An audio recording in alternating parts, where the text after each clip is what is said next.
I'm gonna give you all the balance patches as quick as possible. None of that riff-raff, yap. The balance patch is a win.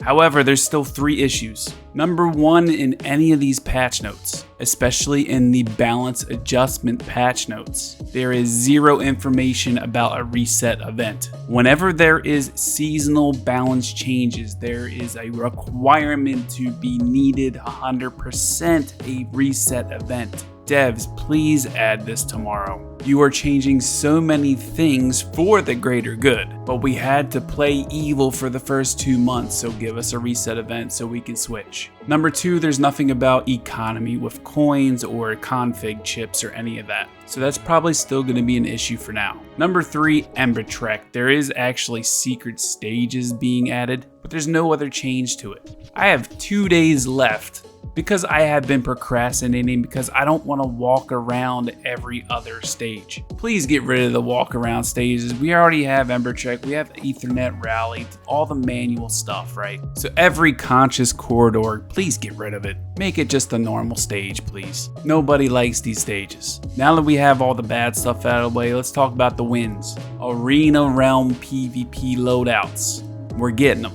You can now farm PvE while we focus on PvP. Also increase rewards in Arena. Previously in Arena, when you win, you get 130 emblems. Now you'll be getting 200 after the patch. And even if you lose, you now will get 50. So maybe this is where they expect you to get more coin, I don't know. A slight change to Grim Pursuit. Every 5 victories in Inferno dungeons, it's automatically a mythic shell that's gonna drop. 5 new stages to Anisic Echoes is being added. A new addition to the formation thing, which technically I never use ever. Formations will now save your shell and module gear on these heroes in this formation. 3-star terrormaton, by the way. There's my team. So now easily you'll be able to click on the formations button, use this team formation, and all the shells and gear and modules, all that will be automatically on your team. Some of the limited events is actually going to be giving out more rewards. Let's see if we can get more out of those shops. 2 new Animus. 1, a Dark Disorder Lilium. She's an SSR, she's a PvP monster. Can't be crowd controlled, has a chance to stun the whole team, pretty nuts. We also are getting a new SR Animus, most likely going to be good for PvE, speed clearing, AoE kind of deal. We'll see what happens when the banners come out. There's a lot of different little crap, but I pretty much went over all the important stuff. Now for the juicy crap, seasonal balance adjustments. And might I add, I feel like this balance adjustment's made just for me. Hellkid base speed went up by 6. His skill 3 shield is going up to 300% as well. Will it make a difference? I don't really think so. PvE, yes. Arena maybe on offense. Real-time arena maybe if you first pick Holden and Viper and then also pick Obel and Hellkid last. Very situational pick. Holden and both Rahul got damage buffs, which is like, what, WTF? Didn't ask for it, but thank you. And Holden's execution mode gets buffed too. If you want that guaranteed counter, you're still gonna want Bramble on Holden. Rahul, which I wish I had, also got damage buffs and his defense down percentage increased. This is going up to 80%, and that's scary. Chloro's skill 3 is getting a buff.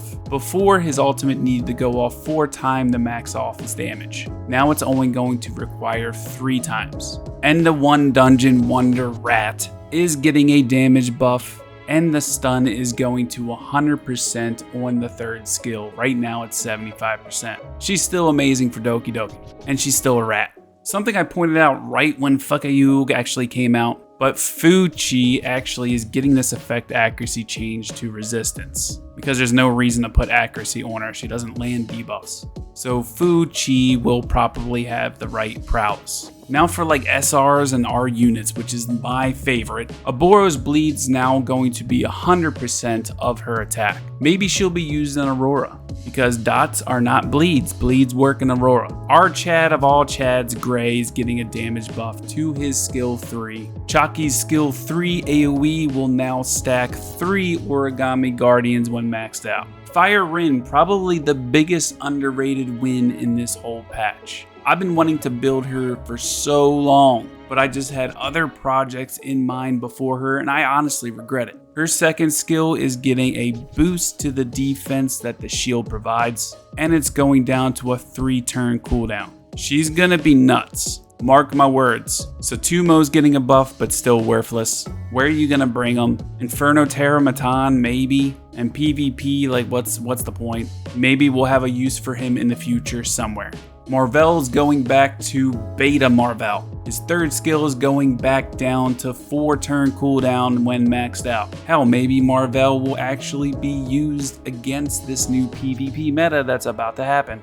Mizuki Mikado's base speed's getting increased by 3, and she's getting a small damage buff to her first skill. Now the R units, did they do this all for me? I swear to God. Sibyl's getting a damage buff to her second skill and her third skill, and the defense down is going up to 60%. Number 41's turn meter is going up to 25%. It was 30 in the beta, they nerfed it down to 20, and now it's going back up to 25. Thank you. And my boy Fire Crotchy. The third skill, which is so underrated, amazing unit. The stun is going up to 50%. And now for the shell adjustments, which we all knew was coming. Revelation in PvP is getting nerfed, reducing its damage by 30%. Everyone's freaking out probably about this because there was no Lighthouse or Bloodbath nerf. So now it's going to be super hard to beat Bruiser comps. Possibly, yeah. But let's just see how it rolls out. Golden Lion got a buff. You're going to be getting more damage and accuracy quicker. You need less maximum stacks now because it buffs up quicker. And any of the shell skills will not be considered in skill 1 anymore. Also, Keen Eye is not affected by shells. And that's it for the patch notes. The more you know.